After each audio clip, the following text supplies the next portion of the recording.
بسم اللہ الرحمن الرحیم۔ ان دنوں ہماری پھپھی ذات کبری کی شادی تھی۔ شادی کی رات لڑکے اور لڑکیاں ہال میں جمع تھے اور گا بجا رہے تھے۔ سلیمان میرا پھپھی ذات تھا اور بہت اچھا گاتا تھا، لیکن جب اسے گانے کو کہا گیا تو اس نے منع کیا اور شرمانے لگا۔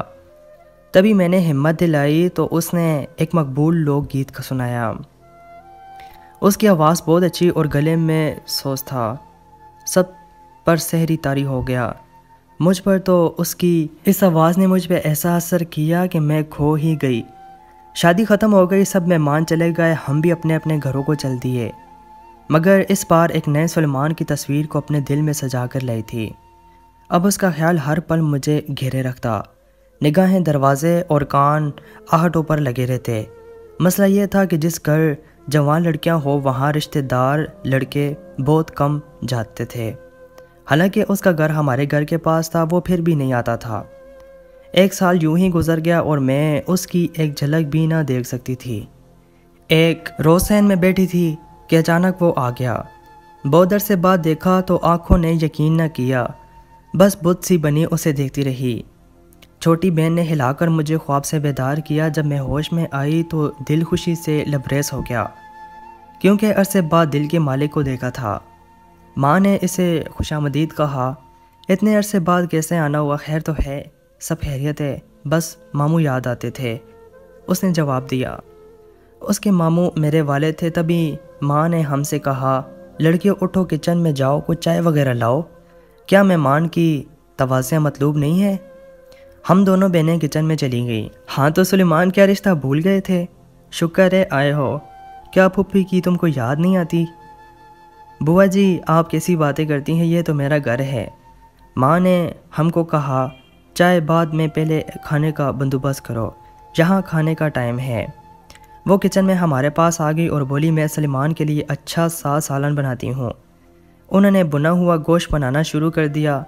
رابعہ آٹا گوندنے لگ گئی اور میں سین میں تنور دکھانے کے لیے ایندھن اکٹھا کرنے لگی۔ میں ایندھن تنور کے پاس ڈیر کر کے سلیمان کی طرف آئی اور کوئی بات کرنے کے بجائے اس کے چہرے کو دیکھنے لگی۔ اس نے کہا، پشمینہ کیا بات ہے؟ کیوں ایسے مجھے تک رہی ہو؟ کیا میرے چہرے پر کچھ لگا ہوا ہے؟ نہیں ہے، بات نہیں ہے، میں نے کہا۔ تو پھر کیا بات ہے؟ بات یہ ہے کہ آج میں بہت خوش ہوں کیونکہ تم ہمارے گھر آئے ہو۔ میرے دل میں بڑی چاہ تھی تمہیں دیکھنے کی۔ اس کا مطلب یہ ہے کہ تم میری صورت پسند ہے۔ میں شرمانے لگی۔ شرمانے کی کیا ضرورت ہے؟ جو تم نے نہیں کہا وہ بھی میں نے سن لیا۔ اچھا، اگر میں علاقے سے باہر چلا جاؤں تو پھر تم کیا کرو گی؟ میں جی نہ سکوں گی، برملا میرے منہ سے نکلا۔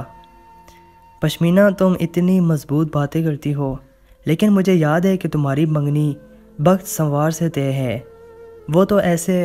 وہ تو صرف ایسے باتیں ہی ہوئی تھی، نکاح تو نہیں ہوا تھا۔ میں نے افسردہ ہو کر کہا تو وہ چپ ہو گیا۔ پھر بولا، اداس نہ ہو، بابا جان نے مجھے دکان کر دی ہے جو ہمارے گھر کے پچھواڑے سڑک پر ہے، کبھی تم وہاں آنا۔ میں نے وعدہ کیا کہ ضرور آؤں گی۔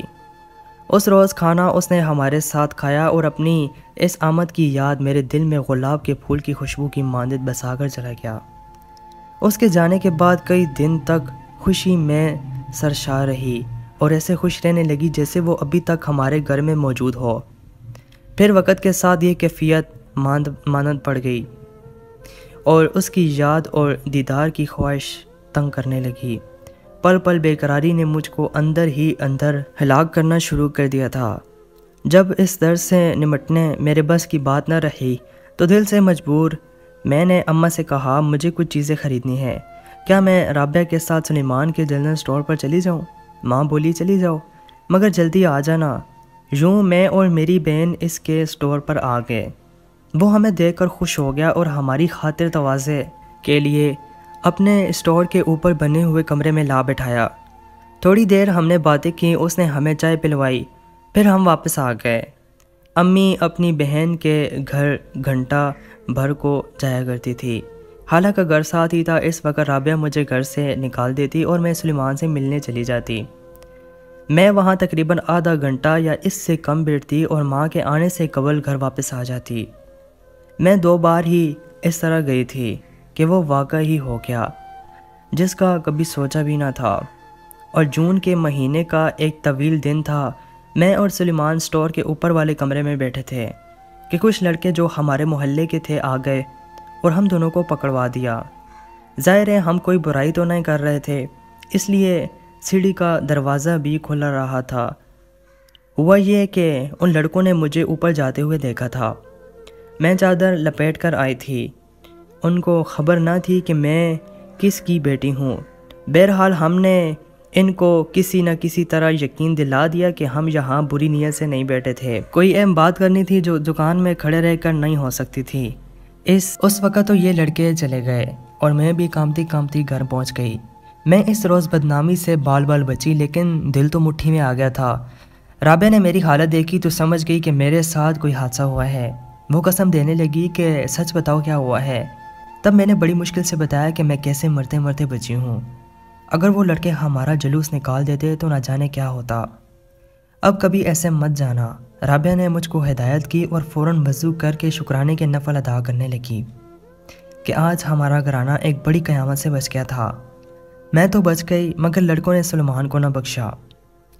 جب میں وہاں سے آ گئی تو سلیمان بھی اپنی دکان بند کر کے جا کر اوپر بیٹھ گیا کمرے میں۔ اس واقعہ کا اثر سلمان پر زیادہ ہوا تھا، لہٰذا اس نے دکان بند کر دی۔ شاید وہ اپنے حواس بحال کر رہا تھا۔ تبھی ایک لڑکا 2 پولیس والوں کے ساتھ لے کر آ گیا۔ وہ پولیس والے اسے تھانے لے گئے اور حوالات میں بند کر دیا۔ اس کے گھر والوں کو کچھ نہیں پتہ تھا کہ وہ کہاں گیا۔ پولیس کو بس رشوت چاہیے تھی، کسی کی عزت و حرمت سے ان کو کچھ غرض نہیں تھی۔ سلمان سے انہوں نے موٹی رقم طلب کر لی۔ اس نے کہا مجھے دکان پر لے چلو، رقم وہاں سے ہی دے دوں گا۔ یوں اس نے ان کو رقم دے کر جان چھڑوائی، لیکن اس واقعے نے اس کے دل و دماغ پر گہرا اثر ڈالا۔ جو لڑکے ہمیں پکڑنے دکان پر آئے تھے ان میں سے ایک ہمارے رشتہ دار کے بیٹے کا دوست تھا۔ اس نے یہ واقعہ اپنے دوستوں کو بتایا۔ بس پھر کیا تھا، سارے خاندان میں بات پھیل گئی اور ہم دونوں بدنام ہو گئے۔ عجب بات یہ کہ جس بات کا چرچا سارے خاندان میں تھا اس کا علم میرے والد صاحب کو نہیں تھا۔ وہ کاروبار کے سلسلے میں کبھی افغانستان ہوتے تو کبھی کوئٹہ اور کبھی ایران، اور اکثر کاروبار ان کا پشاور میں چلتا تھا۔ وہ بڑے سخت آدمی تھے، کسی کی ہمت نہ تھی کہ اس مواقع کا ذکر ان سے کرتا۔ وہ ایک لمحے میں بندوق تان لیتے۔ اس سبب لوگ آپس میں چہمگوئیاں ہی کرتے رہے۔ کسی نے امی اور بابا جان کو کچھ نہ بتایا۔ ایک دن ہمارے علاقے کے ایک گاؤں میں شادی تھی۔ وہاں سلیمان کے گھر والے اور ہم سب مدعو تھے۔ شادی کے وسیع گھر میں موجود سلیمان کو بات کرنے کا موقع مل گیا۔ مجھے اس نے کہا کہ تم میرے ساتھ کچھ دیر کو یہاں سے باہر چلو۔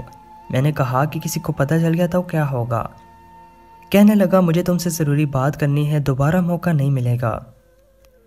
مری یہاں سے قریب ہے، مری چلو۔ شادی میں اتنا رش ہے، سبھی خریداری کے شوق میں شہر جاتے ہیں۔ میں ماں سے پوچھ لیتی ہوں۔ بولا ماں سے نہ پوچھو، اگر تم نے پوچھا تو وہ کسی اور کو بھی ہمارے ساتھ بھیج دے گی، اور میں نے اکیلے میں بات کرنی ہے تم سے۔ بس چادر لپیٹو اور نکلو۔ سڑک پر جو وین کھڑی ہے اس میں بیٹھو، میں پیچھے آتا ہوں۔ اگر وہاں تمہیں کسی نے سوار ہوتے دیکھ لیا تو پھر میں رابعہ اور حبا کو بھی لے آؤں گا، ورنہ ہم اکیلے چلے جائیں گے۔ میں مکان کے پچھواڑے سے نکلی، اتفاق سے ادھر کوئی نہ تھا۔ میں پہاڑی رستے پر چلنے کے بجائے سیدھی چڑھائی سے چڑھ کر سڑک پر پہنچی اور وین کا دروازہ کھول کر بیٹھ گئی۔ سڑک کے سامنے والے کنارے پر کھڑا تھا۔ وہ تیزی سے آیا اور وین میں بیٹھ کر گاڑی چلا دی۔ ہم شہر کے ہوٹل میں آ گئے۔ وہاں رجسٹر پر اس نے میرا اور اپنا نام مسترد کروا دیا۔ ہم کمرے میں گئے، اب ہم کھل کر باتیں کر سکتے تھے۔ اس نے کہا پشمینہ تم آج مجھ سے صاف کہو کہ کیا چاہتی ہو؟ کیا تم مجھ سے شادی کرنا چاہتی ہو؟ میں نے کہا ہاں، میں تمہاری زندگی کی شریک بننا چاہتی ہوں۔ تو پھر تم میرے ساتھ ابھی اور اسی وقت کورٹ چلو۔ جب بات سارے خاندان میں پھیل گئی ہے تو کیوں نہ وہ کیا جائے جس کو ہم نے کچھ غلط کیا ہی نہیں ہے اور سزا مل رہی ہے۔ تم ابھی میرے ساتھ کورٹ چلو، ہم نکاح کر کے آ جاتے ہیں۔ میرے دوست نے کہا وہاں سب بندوبست کیا ہوا ہے، 2-3 گھنٹے سے زیادہ نہیں لگیں گے۔ خاندان میں تو ویسے بھی بدنام ہو چکے ہیں، بدنامی کسی روز کھل جائے گی تو جانتی ہونا کیا ہوگا۔ تم پھر کسی کے گھر آباد نہیں کر سکو گی، نہ قابل رہو گی، اور دوبارہ ایسا وقت نہیں ملے گا۔ ہم ابھی نکاح کر کے آ جاتے ہیں، میں تم کو واپس شادی والے گھر چھوڑاؤں گا۔ وہ مجھے اسی طرح ذہنی طور پر کورٹ میرج کے لیے آمادہ کر رہا تھا۔ والد صاحب کو پتہ چلے گا تو کیا ہوگا؟ وہ تو جب وقت آئے گا دیکھا جائے گا۔ ان باتوں سے مجبور ہو کر نہیں بلکہ اپنی مرضی اور دل سے مجبور ہو کر میں سلیمان کے ساتھ اس وقت کورٹ چلی گئی اور ہمارا نکاح ہو گیا۔ جب ہم واپس آ رہے تھے تو ہمیں بخت خان کے چھوٹے بھائی شہباز نے دیکھ لیا۔ اس نے اسی وقت جا کر اپنے باپ کو بتایا کہ میں نے پشمینہ کو سلیمان کے ساتھ وین سے اتر کر شادی والے گھر کی طرف آتے ہوئے دیکھا ہے۔ اس نے اپنے بھائی کو بھی کہا، میں نے تیری ہونے والی بیوی کو اس کے کزن کے ساتھ دیکھا ہے۔ اب تم ہی سوچو کہ لوگ کیا کہتے ہوں گے، بخت کی ہونے والی بیوی اپنے کزن کے ساتھ چکر لگاتی پھرتی ہے۔ تبھی بخت نے اپنے چاچا سے کہا کہ ابھی اور اسی وقت شادی کا بندوبست کرو، میں مزید ایسی باتیں برداشت نہیں کر سکوں گا۔ تارا خان تو افغانستان میں پھنسا ہوا ہے اور بیٹی کی شادی باپ کے آنے سے قبل ہو نہیں سکتی، تم ذرا صبر کرو۔ اصغر چاچا نے اسے ٹھنڈا کیا۔ جب میں شادی والے گھر پہنچی تو ماں پریشان تھی، وہ مجھے کب سے ڈھونڈ رہی تھی۔ اس وقت رابعہ آڑے آئی، اس نے ہی ماں کو روکا، ماں کیا کرتی ہو، شادی والے گھر میں اپنا ہی تماشا بنا رہی ہو۔ یہ کہیں نہیں گئی تھی، پچھلے گھر میں لڑکیاں دف بجا رہی تھی جو دلہا کا گھر تھا، یہ وہاں چلی گئی تھی۔ میں نے چھوٹی بہن کی فراست کی داد دی اور کہا، ہاں ماں میں تو ادھر ہی تھی، تو مجھے بتا کر کیوں نہیں گئی تھی؟ رابعہ کو تو بتا دیا تھا، الٹا میں نے رابعہ ہی کو پھنسا دیا اور خود ادھر ادھر ہو گئی۔ ماں رابعہ سے الجھتی رہ گئی۔ شادی ختم ہو گئی، ہم گھر آ گئے۔ اب میں جہاں پریشان تھی وہاں مطمئن بھی تھی کہ سلیمان کی منحوکہ ہوں۔ اگرچہ یہ راز کسی ایٹم بم سے کم نہ تھا، مگر اب ہم دونوں اپنا کچھ تو دفاع کر سکتے تھے، کیونکہ میرا نکاح سلیمان سے ہو چکا تھا۔ بابا جان کے آنے کی امید نہ تھی، وہ مگر اچانک سے آ گئے۔ جب بخت والوں نے سنا کہ خان آ گیا ہے تو انہوں نے آ کر شادی کی بات چلا دی اور کہا کہ ہم جلد ہی شادی کی تاریخ رکھنا چاہتے ہیں۔ بابا جان بولے، ٹھیک ہے، مجھے آرام کر لینے دو، چند دن بعد آ جانا، ابھی مجھ کو اپنی بیوی سے مشورہ کرنا ہے۔ بابا جان نے اماں جان سے رائے طلب کی تو ماں نے کہا، ابھی ان کو ٹال دو، کیونکہ پشمینہ شادی پر رضامند نہیں ہے، ایسا نہ ہو کہ وہ بیمار پڑ جائے۔ بابا جان کو ہماری شادی کی کوئی جلدی نہ تھی، انہوں نے ان کو ٹال دیا کہ ابھی لڑکی کی صحت ٹھیک نہیں ہے۔ میرے سسرال والوں کو جلدی تھی، وہ اصل بات کا ذکر ابا جان کے سامنے نہ کرتے تھے کہ کہیں وہ رشتہ دینے سے انکار نہ کریں۔ وہ سلیمان کے والد کے پاس گئے اور کہا کہ تارا خان بیٹی کی شادی وقت سے کرنے پر رضامند نہیں ہے اور آنا کانی کرتا ہے، تم جا کر اس کو راضی کرو اور ہمیں تاریخ لے کر دو۔ وہ ہمیں زبان دے چکا ہے، اب ہم یہ رشتہ نہیں چھوڑیں گے۔ سلمان کو بھی خبر ہو گئی کہ معاملہ اب بالکل تیار ہے، تو باپ کو حالات سے آگاہ کیا اور کہا، میں نے آپ کی اجازت کے بغیر یہ جرات کر لی ہے، اب حالات کو سنبھالنا آپ کا کام ہے۔ سلمان کے والد صاحب جو میرے پھوپھا بھی تھے یہ سن کر سوچ میں پڑ گئے۔ بات کو تشت اسبام کرنے کے بجائے انہوں نے دوسرا طریقہ اپنایا۔ وہ بخت کے والد کے پاس گئے اور کہا، دیکھو اصغر خان تم میرے رشتے کے بھائی ہو، اس لیے میں تمہارے پاس درخواست کرنے آیا ہوں، ورنہ سیدھا خاطر خان کے پاس چلا جاتا۔ اب میری بات غور سے سنو، میں پشمینہ کا رشتہ اپنے بیٹے سلیمان خان کے لیے لینا چاہتا ہوں، تم یہ رشتہ چھوڑ دو، اس کے بدلے میں تمہاری ہر شرط ماننے کو تیار ہوں۔ اگر تم کو رشتے کے بدلے رشتہ درکار ہے تو میں اپنی بیٹی خوبا کا رشتہ تمہارے لڑکے کو دینے پر راضی ہوں، یا پھر تم اس کے لیے مجھ سے ایک ٹرک مال سے بھرا ہوا لے سکتے ہو۔ اصغر خان بولا، نہ میں رشتے کے بدلے رشتہ لوں گا اور نہ مال سے بھرا ہوا ٹرک، ایسا کوئی سودا مجھے منظور نہیں ہے، میں پشمینہ کا رشتہ ہی لوں گا، کیونکہ ہم نے بہت پہلے اس لڑکی کو بہو بنانے کا فیصلہ لیا تھا اور ہم آج بھی اس پر قائم ہیں۔ ہم تمہارے پاس اپنا مسئلہ لے کر آئے تھے اور تم الٹا اپنا مسئلہ لے کر آ گئے۔ اس کے بعد وہ لوگ میرے ماموں کے پاس چلے گئے۔ ماموں نے کہا، اگر پشمینہ کا باپ تاریخ دینے پر راضی ہو تو میں تمہارے ساتھ ہوں، لیکن رشتہ دینا یا نہ دینا ان کی ہی اختیار میں ہے، میں صرف ان کو تمہاری طرف سے کہہ سکتا ہوں، مجبور نہیں کر سکتا۔ ماموں جان آئے، انہوں نے میرے والد سے میری شادی کی بات کی۔ اماں راضی نہ تھی، انہوں نے بتایا کہ میں بخت والوں کی باتیں سن رہی ہوں۔ یہ لوگ ایک طرف میری بیٹی کو برا کہہ رہے ہیں، بدنام کر رہے ہیں، اور دوسری طرف ہم سے تاریخ مانگ رہے ہیں۔ اگر میری بیٹی بری ہے تو یہ کیوں اس کو بہو بنانا چاہتے ہیں؟ اب اگر انہوں نے پشمینہ کا نام سلیمان کے ساتھ لیا تو میں بیٹی کی شادی سلیمان سے ہی کروں گی۔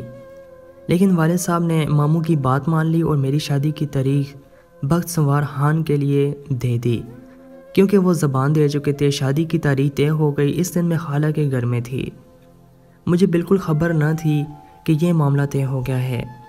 جب مجھے خبر ہوئی میں بہت روئی اور ماں سے کہا، ماں کیا صرف دولت کے لالچ میں میری زندگی برباد کرنی ہے؟ انہوں نے جواب دیا، میری بیٹی یہ میرا کام نہیں ہے، تمہارے والد صاحب کا کارنامہ ہے۔ میں تو ان لوگوں کی باتیں رشتہ داروں کی زبانی سن رہی ہوں کہ وہ لوگ تیرا نام سلیمان کے ساتھ لے کر ہمیں بدنام بھی کر رہے ہیں۔ جب یہ خبر سلیمان تک پہنچی تو وہ اسی وقت ہمارے گھر آ گیا۔ بابا جان اور ماں گھر پر نہ تھے، وہ شادی کی مزید تفصیلات طے کرنے گئے تھے۔ صرف رابعہ گھر پر تھی۔ میں نے سلیمان کو دیکھا اور پھوٹ پھوٹ کر رونے لگی۔ اس نے کہا، ارے تم کیوں رو رہی ہو؟ یہ رونے کا وقت نہیں ہے، جرأت سے کام لو، یہ فیصلہ کرنے کا وقت ہے۔ میرا ساتھ دو، ہم اپنا نکاح نامہ تمہارے والد کے آگے رکھ دیتے ہیں۔ نہیں، خدا کے لیے ایسا نہ کرنا۔ کیا تم چاہتے ہو کہ یہاں میرا لہو بہتا نظر آئے؟ میں نے کہا، تو پھر کیا حال ہے؟ اس نے پوچھا، کیا تم اسی وقت میرے ساتھ چلنے کو تیار ہو؟ اپنا بیگ اٹھاؤ، 2 جوڑے ڈالو، پھر جو ہوگا دیکھا جائے گا۔ بس یہی ایک راستہ ہے، ہم دونوں کہیں دور چلے جائیں۔ سلیمان کیسی باتیں کر رہے ہو؟ ایسا نہیں ہوگا کبھی نہیں، اس سے مر جانا اچھا ہے۔ میں نہ تو نکاح نامہ والد کو دکھانا چاہتی اور نہ سلیمان کے ساتھ جانا چاہتی تھی۔ اور کیا حل تھا شادی کو روکنے کا؟ سلیمان بے بس تھا، وہ میری رضامندی کے بغیر کوئی قدم بھی نہیں اٹھانا چاہتا تھا۔ اب وہ اتنا پریشان تھا کہ آنکھوں سے آنسو بہہ رہے تھے اور کمرے کی دیواروں سے سر ٹکرا رہا تھا۔ اپنے والد صاحب کو بھی وہ کچھ نہیں کہہ رہا تھا، کیونکہ میں جو ساتھ نہیں دیتی تھی۔ 4 دن بعد وہ ایک دوست کے ساتھ میچ دیکھنے چلا گیا۔ جب وہ واپس لوٹا تو اس کی بہن نے بتایا کہ آج رات پشمینہ رخصت کی جائے گی۔ سلیمان نے بہن سے کہا، تم اسی وقت جاؤ، جلدی سے نکاح نامہ پشمینہ کو دو اور اس کو کہو کہ یہ تو وہ اجازت دے کہ میں یہ کاغذات ظاہر کر دوں یا پھر خود ان کو ٹکڑے ٹکڑے کر کے مجھے دے دے، تو میں سمجھوں گا کہ میں نے اس کو اس نکاح سے آزاد کرنا ہے تاکہ وہ کسی اور کی دلہن بن سکے۔ اس کے بعد میں اس کی دنیا سے دور چلا جاؤں گا۔ خوبا نکاح نامے لے کر آ گئی۔ کمرہ بند کر کے اس نے یہ نکاح نامہ میرے سامنے رکھا اور کہا کہ اب تم کیا چاہتی ہو؟ اب بھی وقت ہے کہ نکاح نامہ ظاہر کر کے شادی روکی جا سکتی ہے۔ میں نے جواب دیا، اب تم مجھے مرا ہوا سمجھ لو، کیونکہ باپ کی پکڑی اور چھلنے کی مجھ میں ہمت نہیں ہے۔ پھر ان کاغذات کو میں نے اپنے ہاتھوں سے ٹکڑے ٹکڑے کر دیا اور خوباں سے کہا، سلیمان سے کہنا یہ تمہارا مجھ پر بڑا احسان ہوگا اگر تم میری عزت رکھ لو اور یہ راز ہمیشہ کے لیے اپنے دل میں دفن کر لو۔ میرے دل میں اس کا پیار جوں کا تو ہے، مگر یہ جو گھر والوں سے چھپ کر کورٹ میں نکاح کیا ہے یہ مجھ سے بھول ہو گئی ہے۔ اسے معاف کر دینا، مجھ میں ہمت نہیں کہ والد کا اس طرح سے سامنا کر سکوں اور اس کی سکھی کرواؤں۔ سلیمان کی بہن نے جب یہ باتیں اسے بتائیں تو اس نے میری عزت کی خاطر زہر کا گھونٹ پی لیا، کیونکہ وہ سچے دل سے مجھ سے پیار کرتا تھا۔ اس نے اپنا بیگ اٹھایا اور اسی وقت کسی نامعلوم منزل کی طرف نکل گیا۔ یوں میری شادی بخت سنوار سے ہو گئی۔ میرا دل کسی طور پر شوہر کو قبول نہیں کر رہا تھا۔ اب میں پچھتا رہی تھی کہ میں نے ہمت نہ کر کے کتنی بڑی غلطی دی ہے۔ پتہ نہیں والدین کی لاج رکھ کر میں نے اچھا کیا یا خود کے ساتھ ظلم کیا، لیکن یہ پچھتاوا ضرور تھا کہ کاش میں پھوپھی ہی کو اعتماد میں لے کر اپنے دل کا حال بتا دیتی، تو وہی والد صاحب کو اس بات سے آگاہ کر دیتی کہ میں اور سلیمان عدالت میں نکاح کر چکے ہیں، مگر اپنی بزدلی کے باعث میں یہ سب نہ کر سکیں۔ یوں میں ایک ایسے جہنم میں گر گئی کہ جہاں سے نکلنا چاہتی تو نہ نکل سکتی۔